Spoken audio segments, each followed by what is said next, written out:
The holographic star map flickered in the darkness of the council chamber. High Counselor Reth watched red indicators spread across Dominion space like a disease. Each marker represented a military installation that no longer existed.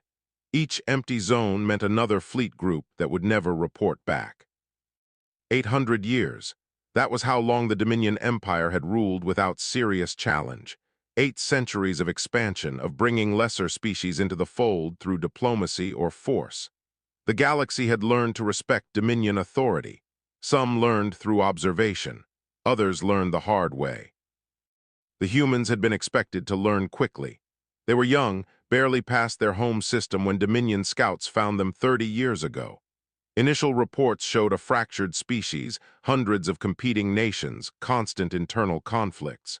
Perfect candidates for compliance operations. A show of force, minimal casualties, and they would fall in line like all the others. Reth remembered authorizing the operation himself. A surgical strike against major population centers.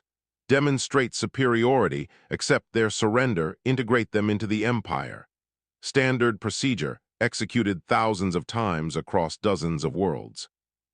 But humans did not surrender. The silence after the bombardment had been interpreted as shock. Dominion analysts predicted negotiations within days. Instead, all communication from Earth stopped completely. The strike fleet waited in orbit for 3 weeks, sensors detecting massive movement below but receiving no transmissions. When they finally sent down scout teams, they found something unexpected. The humans were digging through the ruins. Millions of them, pulling bodies from collapsed structures, organizing survivors, creating order from chaos. They did not beg for mercy. They did not broadcast pleas for the bombardment to stop. They simply worked silently, rebuilding while Dominion ships still floated overhead. Admiral Wren, commanding the strike fleet, made his report. The humans were broken, leaderless, scattered. The operation was complete. He withdrew his forces and recommended follow-up in 6 months to formalize integration terms. That was the last easy decision the Dominion made regarding humanity. Reth looked at the assembled council members. Only 7 remained from the original 12. 2 had died in the Battle of Procyon Rift when human forces appeared seemingly from nowhere and destroyed an entire command carrier. 3 more had resigned after their home systems fell to human advance forces. The last 2 were simply missing, their last known location in sectors now controlled by Earth forces. "How is this possible?" Counselor Ven asked, her translator struggling with her species' clicking language. "They were primitives, barely capable of chemical propulsion when we found them." "They were never primitive," Admiral Wren said from his position at the far end of the chamber. The old warrior looked tired, his scales dull with stress. "We made that mistake.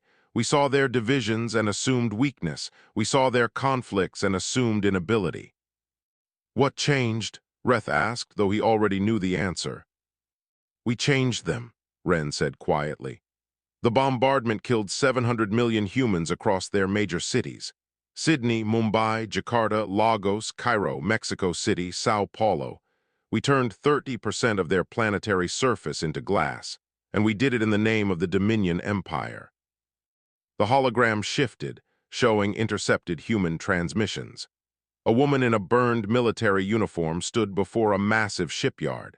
Behind her, thousands of vessels took shape, each one bristling with weapons systems Dominion scientists could not fully understand. "This is General Rachel Morris of the United Human Space Force," the woman said, her face marked by scars that twisted the left side into permanent rage. "To all Dominion forces currently operating in Sector 7 through 12, you have 24 hours to withdraw to designated neutral zones. Any vessel remaining after that deadline will be destroyed without warning. Any station, outpost, or military installation will be reduced to debris. You struck Earth first. Now we are coming for you." The transmission ended. The council chamber remained silent for a long moment.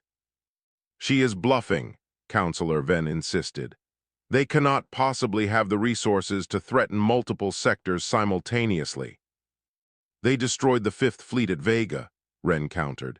60 capital ships gone in 4 hours. They took the mining colonies at Talus without firing a shot, simply blockaded the planet until the population surrendered. They are not bluffing. They are executing a coordinated campaign across our entire territory. Reth studied the tactical displays. Human forces were not advancing randomly. They were systematically dismantling the Dominion's ability to wage war. Every target served a strategic purpose. Shipyards, supply depots, command centers, communication relays. The humans were not trying to conquer. They were trying to cripple. "What do they want?" he asked. "Retribution," Ren said simply. "We killed 700 million of them. They intend to ensure we never threaten anyone again." "Send an envoy," Counselor Ven suggested. "Offer reparations, technology transfers, territorial concessions. Surely we can negotiate a settlement." Ren made a sound that his translator interpreted as bitter laughter. "You think they will negotiate after what we did? The humans have a saying their soldiers broadcast on all frequencies. Remember Earth. Every ship, every station, every soldier hears those words before they engage us. This is not a war for territory. This is vengeance." Reth made his decision. "Prepare the diplomatic vessel Harmonious Future. Load it with our most experienced negotiators. Include full documentation of the original strike authorization, casualty estimates, everything. Show them we are willing to acknowledge our actions and make amends." "And if they refuse?" Ven asked. "Then we will know exactly what we are dealing with," Reth said, "and we will plan accordingly." The meeting dissolved. Council members departed to their various duties, each carrying the weight of an empire suddenly vulnerable for the first time in its long history. Reth remained alone with the star map. He touched a control and the hologram zoomed to show Earth itself. The planet looked peaceful from orbit, blue and white and green, beautiful even. Cities glowed across the night side, rebuilt from the ashes. Orbital platforms ringed the world, new constructions bristling with defensive systems. 30 years ago, this world had been helpless. Now it was the beating heart of a military machine that terrified the greatest empire in the galaxy. Reth wondered what the humans had become in those 30 years. What kind of species could endure such catastrophic loss and emerge stronger, angrier, more dangerous? He was about to find out. The diplomatic vessel departed 3 days later, carrying offers of peace and 400 Dominion citizens hoping to negotiate an end to the war. They entered human-controlled space, broadcasting their intentions on all frequencies. "General," Morris received their transmissions from the command deck of the UHSF Retribution. She read the offers, studied the proposed terms, reviewed the passenger manifest. 400 civilians, diplomats, cultural attachés, all hoping their presence would stay human weapons. She thought of Melbourne, of finding her family in the ruins, of the 3 days she spent pulling bodies from collapsed buildings while Dominion ships watched from orbit. "General," her executive officer asked, "your orders." Morris looked at the tactical display showing the approaching diplomatic vessel. Behind it, deeper in Dominion space, sensors detected military formations preparing for battle. They were still preparing for war even as they sued for peace, still positioning forces even as they offered concessions. They had learned nothing. "Intercept the vessel," she said quietly. "Disable engines but do not destroy. Tow it to Talus 4 and broadcast this message on all Dominion frequencies." She activated the recorder, letting her scarred face fill the screen. "You struck Earth first. You killed 700 million humans in a single day. You taught us that mercy is weakness. Now you will learn what we learned. Now you will understand what your empire bought with our blood." The transmission ended. The Retribution's engines flared bright as the fleet moved to intercept. The diplomatic vessel Harmonious Future drifted dead in space, its engines dark and cooling. Inside, First Speaker Kellen pressed his communication appendage against the viewport, watching human warships circle like predators. His species had evolved on a peaceful world, generations removed from violence. The sight of so many weapons platforms made his breathing sacs constrict with instinctive fear.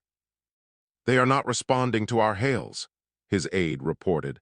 A young female named Sierra who had joined the diplomatic corps believing she would broker trade agreements and cultural exchanges. Instead, she was here, watching humanity's revenge fleet surround them like scavengers around a dying animal. Keep broadcasting, Kellen said. He was first speaker, the highest diplomatic rank in the Dominion. He had negotiated 73 successful integrations in his career. Surely humans would listen to reason. All species did eventually. Through the viewport, Talos 4 hung in space like a blue-green jewel. A Dominion colony world, home to 60 million citizens. Peaceful farmers, merchants, families. People who had nothing to do with the Earth bombardment 30 years ago. Many had not even been born when it happened. Human warships formed a perfect blockade around the planet. Not attacking, not threatening, just waiting. "This is Governor Thane of Talos 4, a transmission crackled through the diplomatic vessel's speakers. "Human forces have surrounded our world. They are not firing, but they refuse to let any military vessels approach. They say they are making a point. Please, High Council, send help." Morris listened to the transmission play across Dominion frequencies. Let them hear it. Let every world in the Empire hear what was coming. The diplomatic vessel shuddered as tractor beams locked on. Through the viewport, first speaker, Kellen watched human warships glide into formation around his ship. Each one moved with precision that spoke of extensive training and combat experience.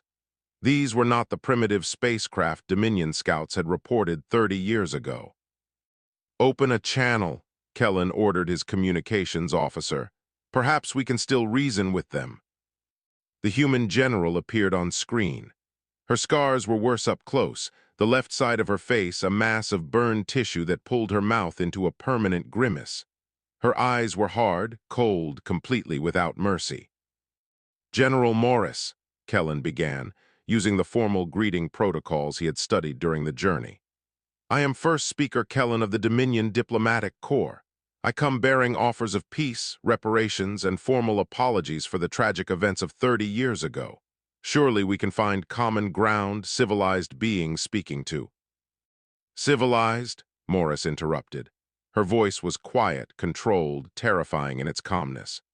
"You're going to talk to me about civilization, you who bombarded population centers from orbit, you who killed 700 million people and then waited to see if we would surrender."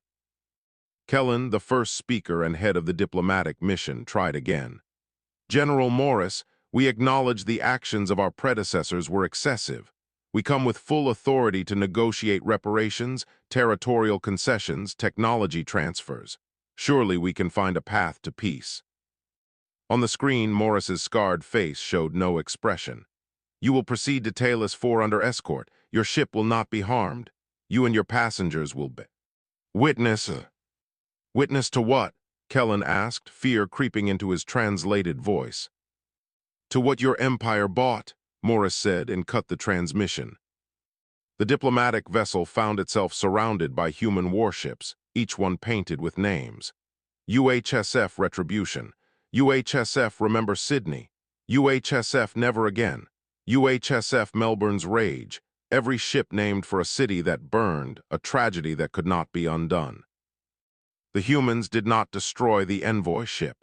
They simply disabled it and began towing it toward the border system of Talos 4, where 60 million Dominion citizens waited to learn their fate.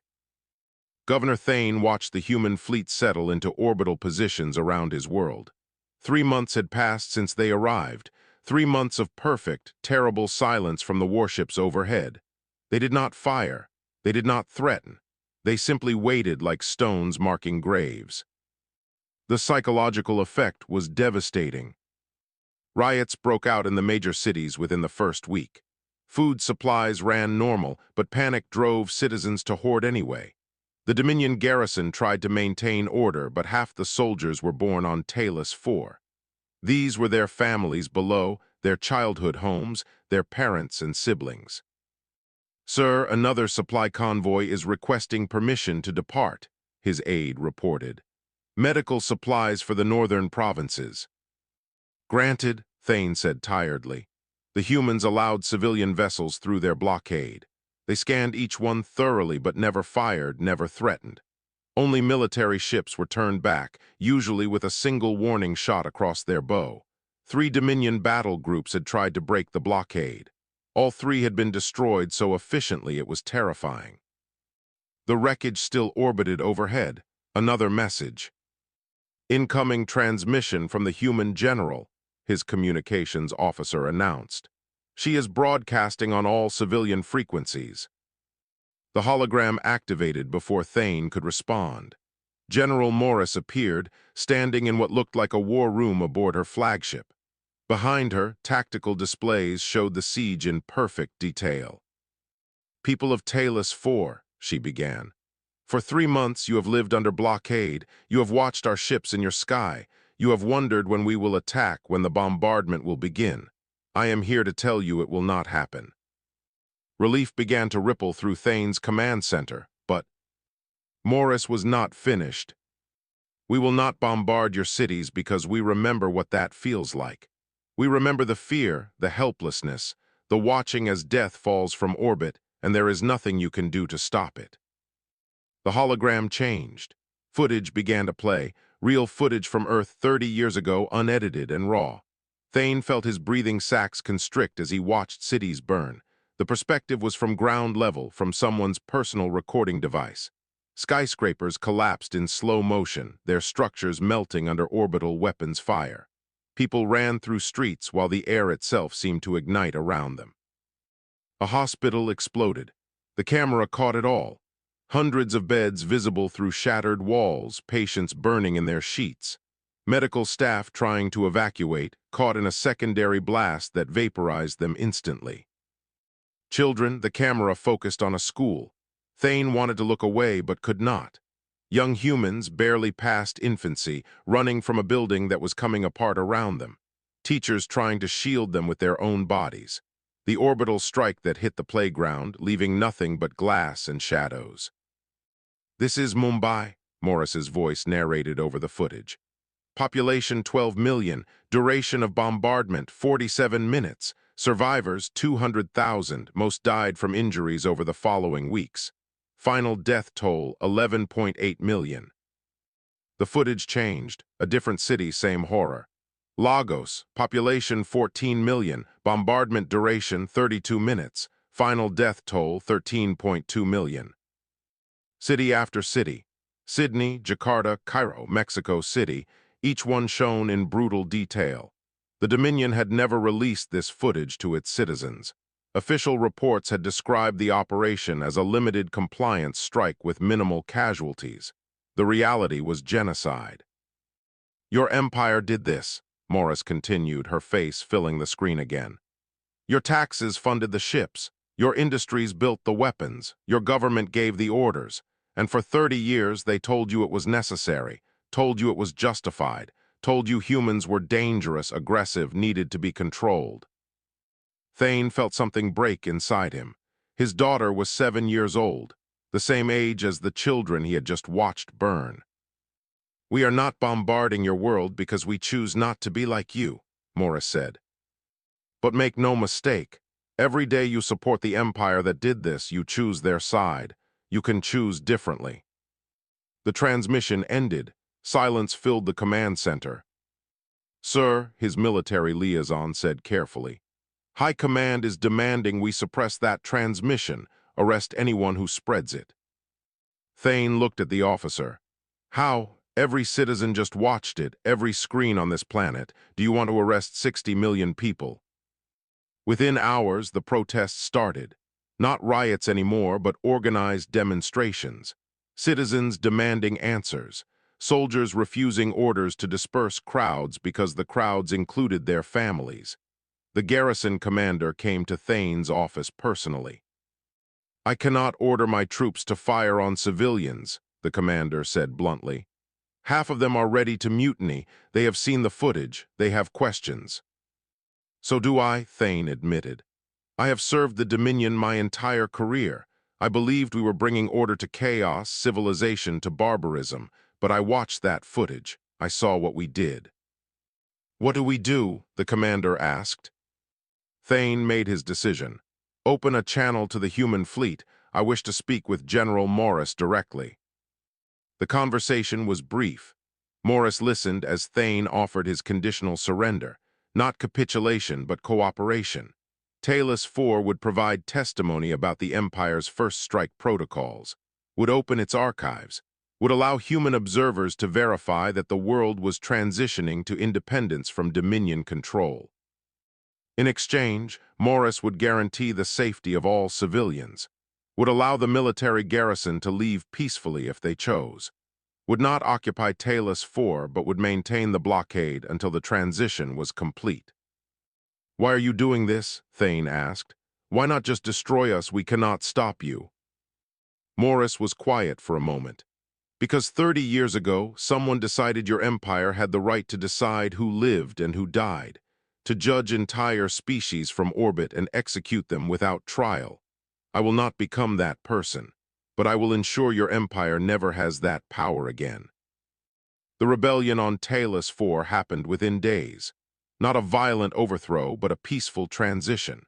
Citizens demanding their government answer for crimes committed in their name. The garrison, faced with choosing between orders from a distant council and the families around. Them chose family. Governor Thane broadcast his testimony across all Dominion frequencies, showed the archived orders for the Earth bombardment, revealed the casualty projections Dominion Command had accepted as acceptable losses, exposed the truth that had been hidden for 3 decades. The Empire began to fracture, not from human weapons, but from its own citizens learning what had been done in their name. High Counselor Reth received the reports in his darkened office. Talus IV had fallen without a shot fired. Other colony worlds were demanding answers. Garrison commanders were questioning orders.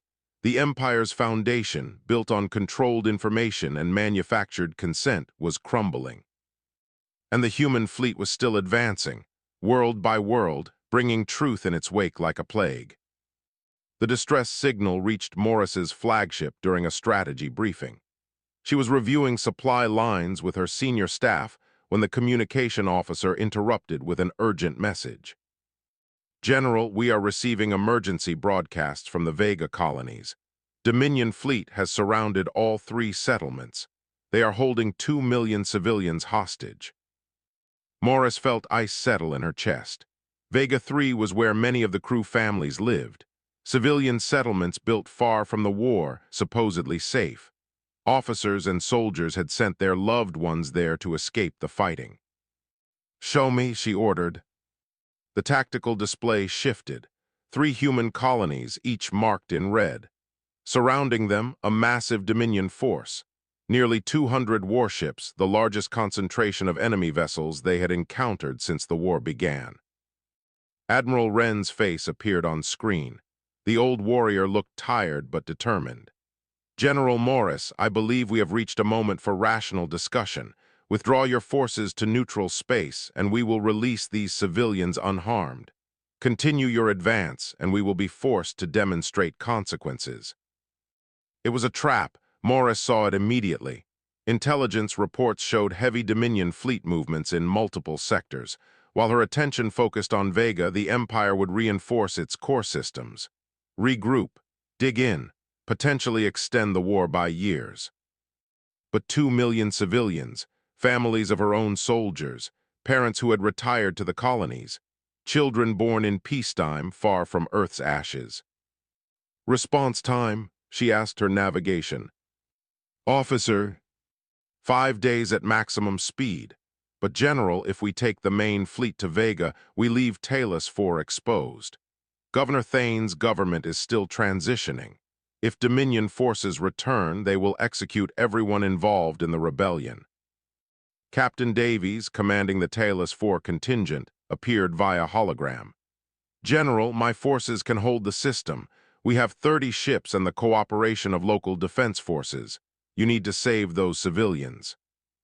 "It is a trap," Commander Liu said bluntly. "Wren wants us divided.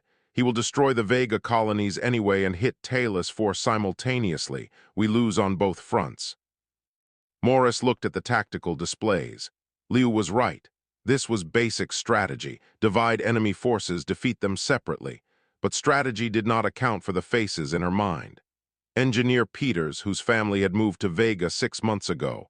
Medical Officer Thompson, whose parents retired to Vega Prime. 200 crew members had family there, people they had not seen in years because of the war. We split the fleet, she decided.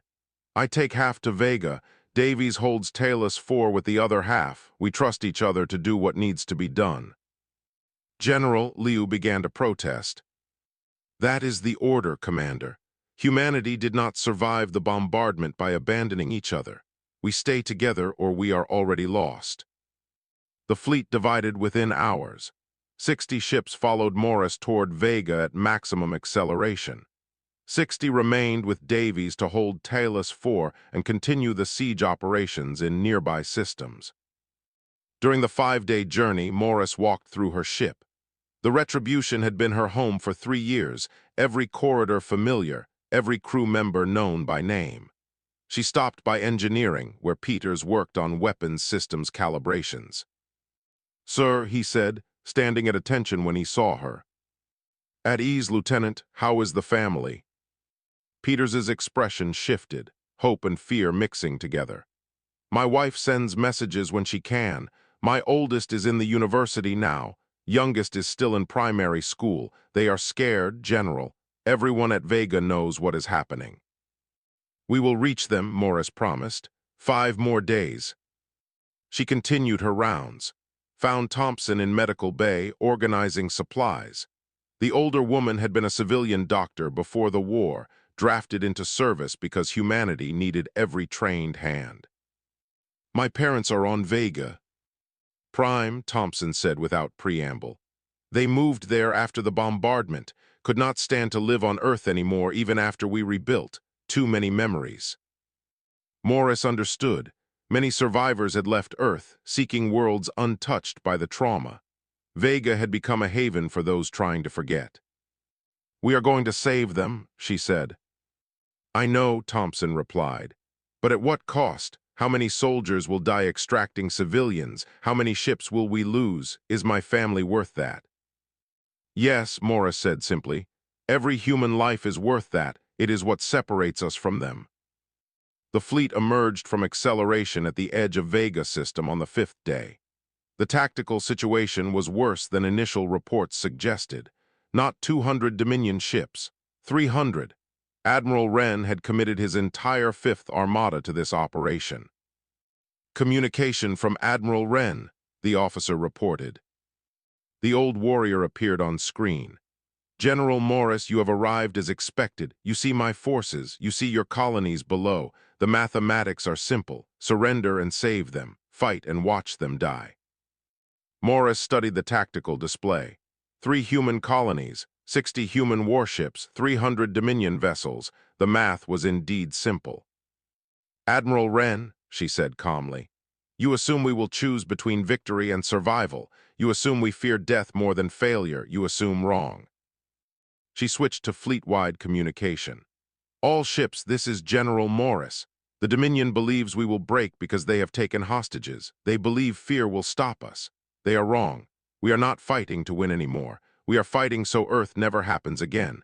We are fighting so no species ever stands over another's world and decides they are worth less than orbital weapons fire. Today we show them what that means. The fleet accelerated directly into the Dominion formation. No feints, no clever maneuvers. Just 60 human ships charging 300 enemy vessels with absolute determination. The battle began. Dominion ships were built for traditional fleet combat. Formations, broadsides, honor engagements where vessels traded fire according to established doctrine. Human ships were built by survivors. Ships designed by people who had dug through ruins, who had counted bodies, who remembered what it meant to be helpless. The Retribution led the charge. It's experimental. Gravitational disruption fields activating. Dominion vessels found their formation breaking apart, unable to coordinate targeting solutions as local spacetime twisted around them. Human ships exploited the chaos, diving through gaps in the enemy lines. But the cost was immediate. The UHSF Remember Sydney took a direct hit, its reactor breaching. 200 crew, gone in an instant. The UHSF Melbourne's Rage managed to ram a Dominion carrier before it exploded, taking the larger ship with it. 500 crew. Peters worked frantically in engineering, rerouting power to weapon systems. General, we can overcharge the main cannons, but it will burn out our reactor core. One shot, then we are dead in space. Do it, Morris ordered. The overcharged blast tore through 2 Dominion cruisers. The Retribution's lights flickered and died. Emergency power kicked in, barely enough to maintain life support. Around them, the battle raged. Human Marines launched boarding actions on the colony stations, fighting deck by deck to reach civilian shelters. Every meter gained cost soldiers' lives. Every shelter opened revealed families hiding in the darkness, hoping for rescue. Peters found his family in Shelter 17 on Vega Station 3. His wife held their youngest son. Their oldest was missing, killed trying to help others evacuate when the Dominion forces first arrived. The engineer held his surviving son and wept. His uniform was scorched from fires in the engineering bay. His hands shook from exhaustion, but he had found them. Across 3 stations, similar scenes played out. Civilians extracted at terrible cost. Human soldiers dying to save families they had never met. Marines holding defensive positions long enough for evacuation shuttles to launch, knowing they would not make it out themselves. Thompson found her parents, both alive, both terrified but unharmed. They held her, this woman who had become a soldier, and thanked her for coming. Always, Thompson whispered, we always come, that is who we are. The Dominion fleet broke before the human fleet did, not because they lost more ships, but because they could not comprehend the human approach. Who fought like this? Who valued individual lives over tactical advantage? Who charged into certain death for the chance to save strangers? Admiral Wren watched his formation collapse, watched human vessels continue fighting even as they died, watched boarding parties who knew they would not survive still securing evacuation routes. He had fought for 70 years, commanded fleets across dozens of campaigns, but he had never seen anything like this. The Dominion forces withdrew, leaving the system to human control, but the cost was staggering. 31 human ships operational out of 60, 4,000 soldiers dead, 8,000 wounded. But 1.8 million civilians saved. Morris stood on what remained of her bridge. Emergency lighting cast everything in red. Life support was failing. They would need to evacuate to another ship soon. Status report, she ordered. 29 ships destroyed, 15 heavily damaged. Casualty reports still coming in, but General, the colonies are secure, we got them out. Morris thought about the cost. 4,000 families who would receive notifications, 4,000 funerals, but 2 million lives saved. Was it worth it? She thought of Earth, of the bombardment, of 700 million dead and no one coming to save them. Yes, it was worth it, every time. Communications broadcast to all Dominion forces. Tell them what happened here. Tell them we chose our people over tactical advantage. Tell them that is the difference between us. Across Dominion space, the message spread. The humans had lost more ships at Vega but refused to be defeated. They had paid a terrible price but saved their civilians anyway. The Empire's leaders watched and realized they were not fighting a conventional enemy. They were fighting a species that valued each individual life more than victory itself, yet somehow won anyway. That realization was more terrifying than any weapon. Davies received the emergency transmission from Talus 4 while coordinating supply runs to the outer colonies. The message was fragmented, breaking up with interference, but the meaning was clear. Dominion forces had returned, not a small raiding party, a full battle fleet. How many? He demanded. 80 capital ships confirmed, more arriving through jump points. Sir, it is the entire Third Armada. They are bombarding the surface. The trap had a second layer. While Morris fought at Vega, the Dominion struck Talus 4. The rebellion had made it a symbol, Governor Thane's testimony broadcast across the Empire showing the truth about Earth's bombardment. Now the Dominion was punishing that truth with orbital fire. Davies had 30 ships to Dominion's 80. The mathematics were impossible. All vessels battle formation. We engage immediately. His tactical officer stared at him. Sir, we cannot win this fight. We do not need to win. We need to buy time for the civilians to evacuate. Get every transport off that planet. Now. The human fleet accelerated toward Talos 4. On the planet's surface, Governor Thane watched his capital city burn. The Dominion was not targeting military installations anymore. They were erasing the rebellion block by block, district by district, punishment for betraying the Empire. His aide burst into the shelter. Sir, human ships are engaging the bombardment fleet. They are telling us to evacuate. How many human ships? Thane asked. 30 against 80. Thane understood. The humans were sacrificing themselves to buy evacuation time. Not because they had to, but because they chose to. Because 30 years ago, no one had come to save Earth.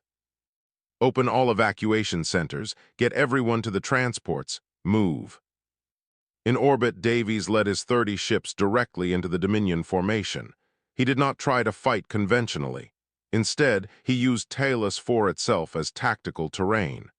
The Dominion fleet was spread out around the planet, bombarding different regions. Davies exploited the gaps. The UHSF Defiance dove through Dominion lines, drawing fire away from evacuation transports. Its shields failed, its armor melted, but it kept moving, kept drawing attention. Gave 3 transport ships time to break atmosphere loaded with civilians. The captain died at her station, but 15,000 civilians made it to orbit. Davies watched his fleet being torn apart ship by ship, but every minute they fought was another minute for evacuations. Every Dominion ship his forces engaged was one not firing on the planet's surface. On Talos 4, the rebellion fought back. Thane's security forces had been overwhelmed by the bombardment, but civilians armed themselves, not with weapons but with determination. They formed human chains to evacuation centers, pulled injured from collapsed buildings. Organized, coordinated, refused to break. A Dominion garrison commander, one who had stayed loyal to the Empire, watched from his fortified position. His orders were to suppress the evacuation, ensure maximum casualties. But he saw civilians protecting each other, saw humans dying to save strangers. He made a choice, opened his communication channels and broadcast coordinates of shelters the Dominion bombardment fleet was targeting next.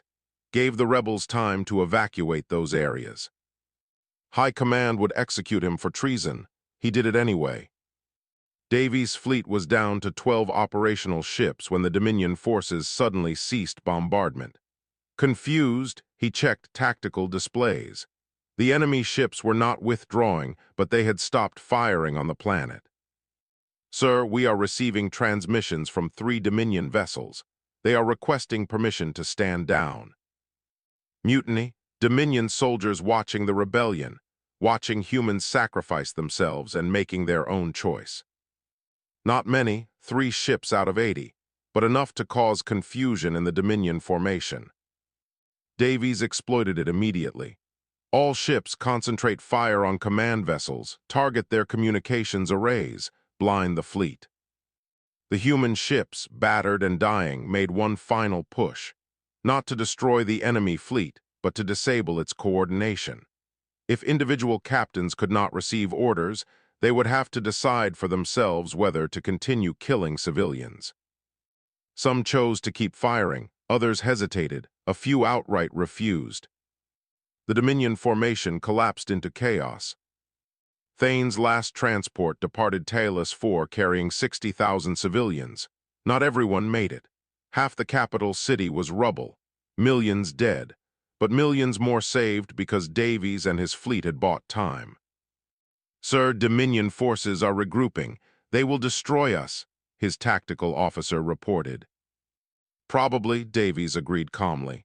But we achieved the objective. The civilians are away. Now we make them pay for every meter. Before the final engagement could begin, new contacts appeared on sensors. Human ships, dozens of them, emerging from multiple jump points simultaneously. Morris had finished at Vega and brought every operational vessel she could gather. The Retribution was barely functional, running on backup systems, but its weapons still worked. Its gravitational disruption field still created havoc in enemy formations. And most importantly, its arrival changed the mathematical impossibility Davies had faced. Now the fleets were almost equal, and equal meant humans could win. Admiral Wren, commanding the Dominion Third Armada, saw Morris arrive, saw her damaged ships, saw her depleted forces, and still they came, still they fought. He had lost 30% of his fleet at Vega. Now he was facing those same survivors again, and they showed no signs of stopping. "Withdraw," he ordered. "All vessels retreat to Rally Point 7. His officers protested. They still had numerical advantage. They could finish this. "No," Wren said. "Look at them. They lost half their forces at Vega yesterday. They should be broken, exhausted, barely functional. Instead, they are here fighting again. When do they stop? When do they break? Never. They will never stop." The Dominion fleet withdrew, not in defeat but in recognition of a fundamental truth. This war could not be won. The humans would sacrifice everything, endure anything, lose everyone before they stopped. And in that absolute determination lay their victory. Morris linked with Davies once the enemy departed. His face appeared on screen, exhausted, one arm in a medical wrap. "Status?" she asked. 12 ships operational out of 30. Talus 4 took heavy damage, estimated 5 million casualties, but we evacuated 18 million before the bombardment ended. Governor Thane is alive. The rebellion survives. "And you?" Morris asked. Davies smiled tiredly. "Still breathing, General, still fighting. That is enough." Morris reviewed casualty reports from both battles.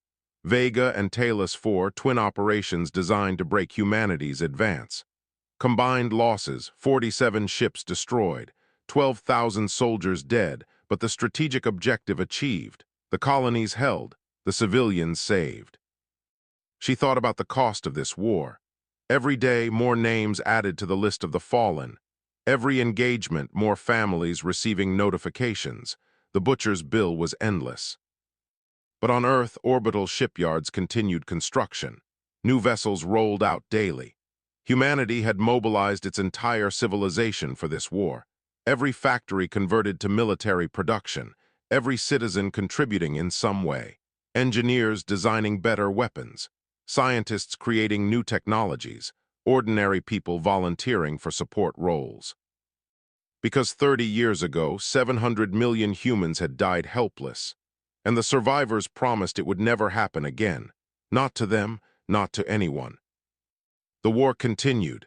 System by system, world by world, humanity dismantled the Dominion Empire, not through conquest but through liberation.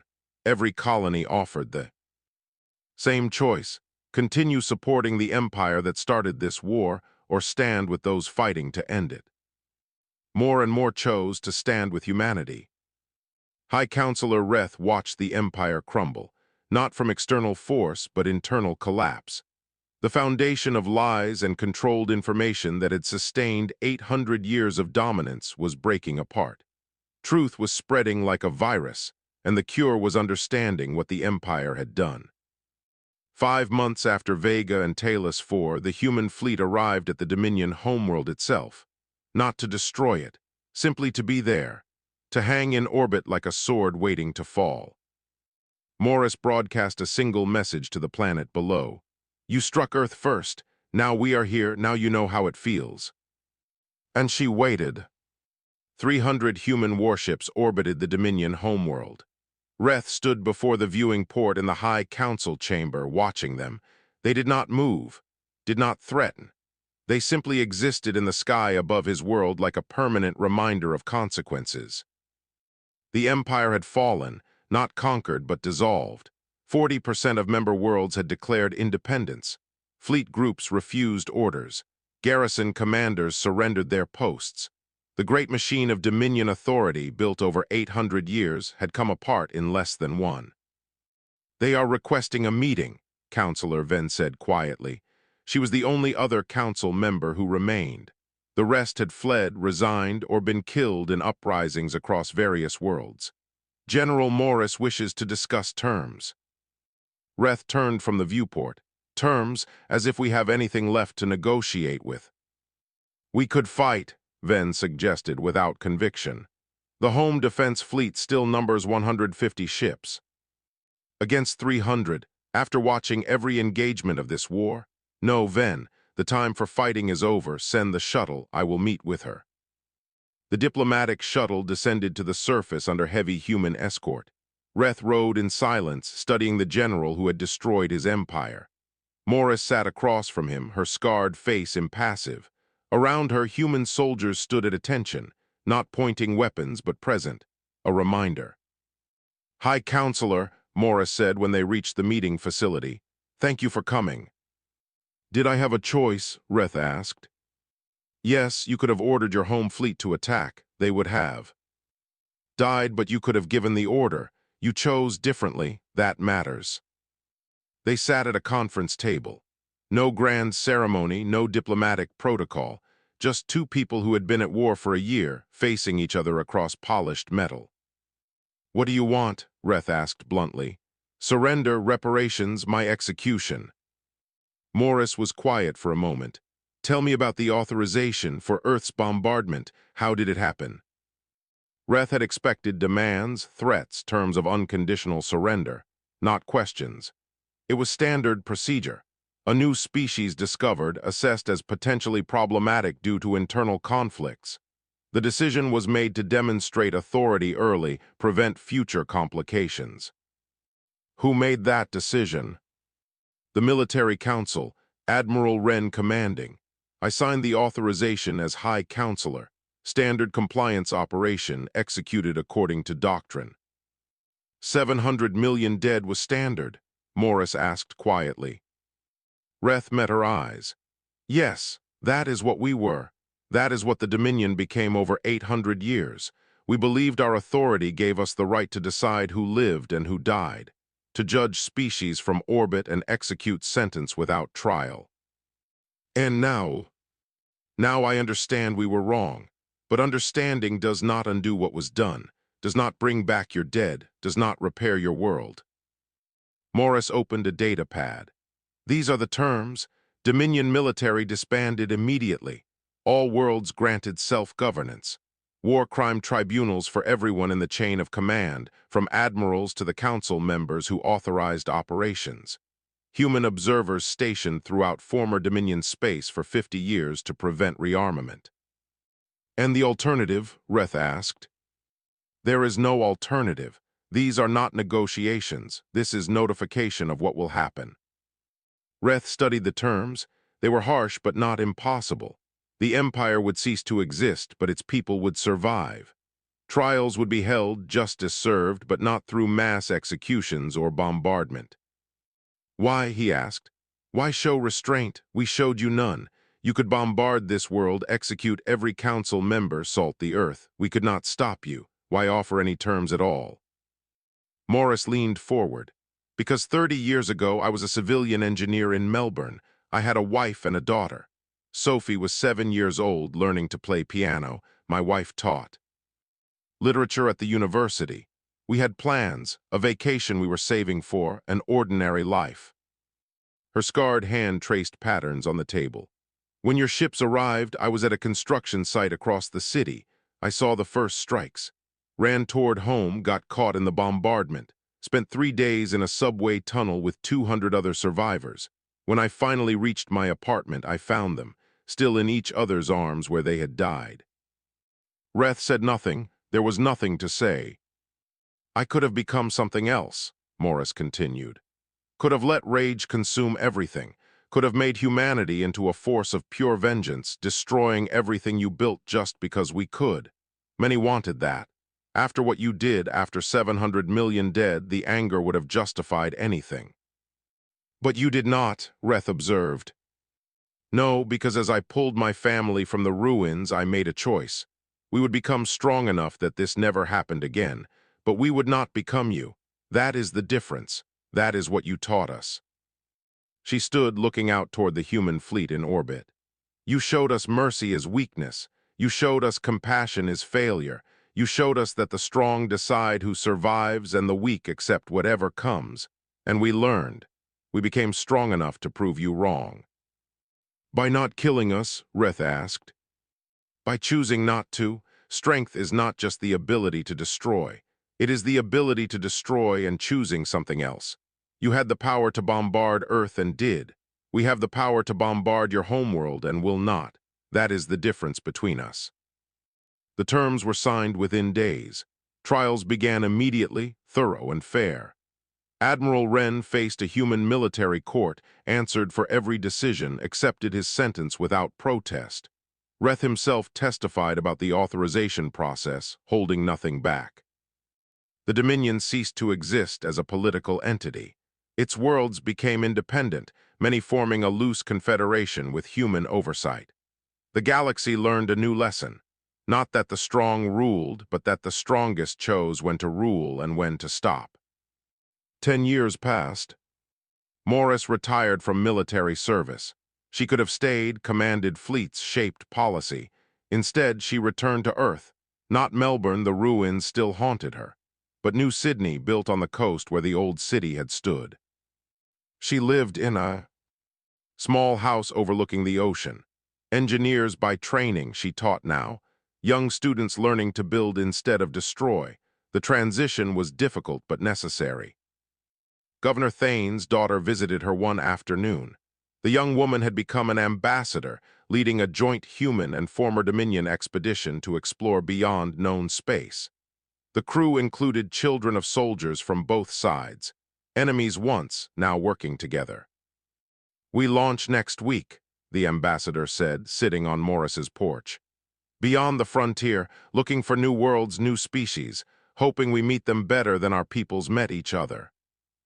Morris watched the expedition ship in orbit, visible as a bright point in the evening sky. What will you do when you find them? New species, I mean. How will you approach them? Carefully, the ambassador replied. With respect, with understanding that they have as much right to exist as we do. We learned that lesson. Both our peoples did, the hard way. Morris thought about Sophie, about what her daughter might have become if she had lived. Maybe an explorer, maybe a teacher, maybe just someone living an ordinary life. All those possibilities ended by an orbital strike ordered by people who believed their authority justified any action. Tell them about us, Morris said. When you meet new species, tell them what happened, what we did to each other, what we learned. Maybe they can learn it without paying the price we paid. I will, the ambassador promised. The whole galaxy will know Earth's bombardment, humanity's response, the choice you made at the end, all of it, so it never happens again. After the ambassador left, Morris remained on her porch. The ocean waves below sounded peaceful. The city lights behind her showed civilization rebuilt. Orbital platforms above, still armed, still watching, but no longer aimed at internal enemies. Peters lived 3 houses down with his remaining son, now a university student studying engineering. Thompson had retired nearby, spent her days with her elderly parents. Davies commanded Earth's defense fleet, ensuring the homeworld stayed protected. They had survived, more than survived. They had won. But victory felt different than Morris had imagined during those first days pulling bodies from ruins. She thought about Reth sometimes. The High Counselor had served his sentence, released after 8 years. He lived quietly now on a former Dominion world, teaching history, warning new generations about the cost of believing authority justified atrocity. The war had ended. The Dominion was gone. Justice had been served. Yet Morris felt no satisfaction, no sense of triumph, just tired and older and scarred. But alive, and in a galaxy learning to be better. The expedition ship departed a week later. Morris watched from her porch as it accelerated beyond Earth's orbit, carrying hope and caution in equal measure. Young people from species that had tried to destroy each other, now working together. not forgetting the past, but refusing to be imprisoned by it. She raised her glass toward the ship. Safe travels, and when you meet someone new, remember, they struck Earth first. We struck back, but we chose to strike last. That choice matters. That choice is everything. The ship disappeared into the darkness beyond Earth's solar system. Behind it, two species rebuilt. Ahead of it, unknown futures waited. And somewhere in the city below, children played in parks built over ruins. Learning, growing, living. Never forgetting what came before, but not defined by it either. The scars remained, on Morris's face, on Earth's surface, in the collective memory of billions. But scars were not the whole story, just part of it. The rest was what came after, the choice to heal, the choice to build, the choice to stop striking and start understanding. Humanity had learned what it meant to be helpless, then learned what it meant to be powerful, and finally, hardest of all, learned what it meant to be powerful and choose restraint. That lesson, bought with 700 million lives and 10 years of war, was the one Morris hoped the galaxy would remember. Not that humanity struck back, but that humanity knew when to stop.